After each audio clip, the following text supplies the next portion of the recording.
Lors d'une précédente émission, nous avions commencé une nouvelle rubrique, les films qu'on aurait aimé aimer, mais qu'on n'a pas aimé. Alors aujourd'hui, quels sont ces films ? J'en ai 2 dans ma besace. D'ailleurs, j'aurais pu en mettre 4, mais j'en mets que 2. Oui, j'en parlerai. D'abord, je les ai pas vus, mais j'en parlerai.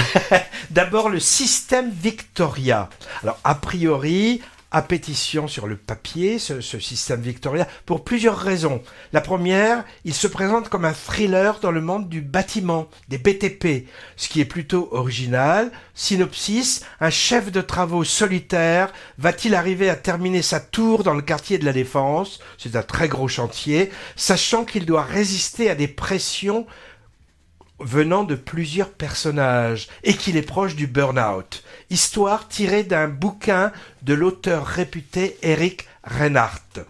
Autre raison, au casting, un duo qui clignote, Damien Bonnard et surtout la merveilleuse Jeanne Balibar. Et enfin, derrière la caméra, le réalisateur et scénariste Sylvain Desclous, dont le précédent long métrage était assez réussi. C'était, tu te souviens Patrick, De Grandes Espérances, un thriller social. Je l'avais bien aimé. Voilà, partiellement situé en Corse, avec Benjamin Laverne et Rebecca Marder. Et au final, déception. J'ai trouvé les enjeux du récit mal exposés et mal résolu. C'est un euphémisme pour dire que j'ai sans doute pas tout compris de l'histoire.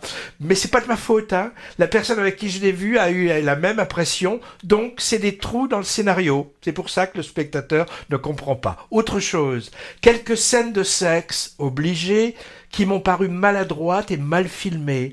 Un bout de sein féminin et un bout de fesse masculine ne suffisent pas à créer une alchimie sensuelle crédible entre les personnages. Bref, le système Victoria... Tout dépend du sein et de la fesse. Hein. Ouais, mais même, quand c'est mal filmé, ça va pas. Le système Victoria est un peu grippé pour moi, ça n'a pas marché, mais c'est pas la faute à Jeanne Balibar, hein. Très bien dans sa partition de personnages mystérieux et ambigus. Deuxième, on va en Italie, à Naples, avec Partenope, à l'affiche le 12 mars. C'est signé Paolo Sorrentino, auteur de La Grande Bellezza, hommage à Rome et à Fellini, dont j'ai un bon souvenir. C'était l'Oscar du film étranger 2013. J'ai pas vu les suivants, ni sa série télé The Young Pope, le jeune pape. Je crois que tu l'avais vu, toi, Patrick. Moi, j'avais vu un épisode ou 2, mais j'avais pas... Bon. Parthénope, c'est le patronyme d'une sirène de la mythologie grecque et c'est le nom antique de la ville de Naples. Le film, montrant la vie d'une femme portant ce nom, de sa naissance dans les années 50 à nos jours, entre Capri et Naples, se veut une épopée féminine et il fait pchit, comme dirait Chirac, je crois, c'est lui qui l'avait dit. Hein. On y voit une actrice top modèle, dans de beaux habits, traînant son spleen dans de magnifiques demeures avec vue sur la Méditerranée, et c'est à peu près tout.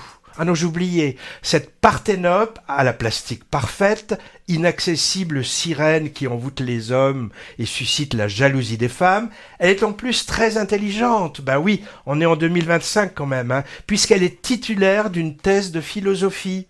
Bref, prétentieux et vide, le genre... carte postale touristique où il n'y a rien d'écrit au dos, générique quoi.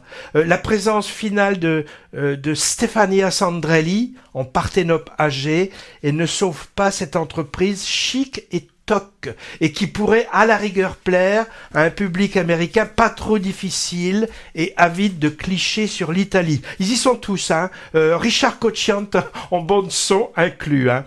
Désagréable impression d'assister à un long clip publicitaire pour Dolce Gabbana, Prada, Versace, avec un vernis intellectualiste. Pour un film italien sincère, beaucoup plus, et moins m'as-tu vu, il faut plutôt aller voir du côté de Prima la Vita, dont j'ai parlé la dernière fois.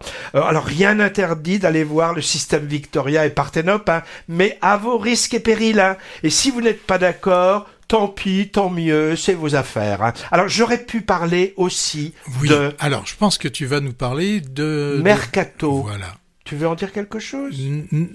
Non, parce que tu vois, il y a des films qu'on aurait aimé, mais qu'on n'a pas aimé, et je pense qu'il y a aussi des films qu'on était à peu près sûr de pas aimer et qu'on n'a pas aimé. C'est ça. J'en attendais pas grand-chose de Mercato et j'ai pas été déçu de ce point de vue. Et je dirais la même chose de Dis-moi juste que tu m'aimes, hein, qui est également un peu lourdeau, mais on va pas s'étendre.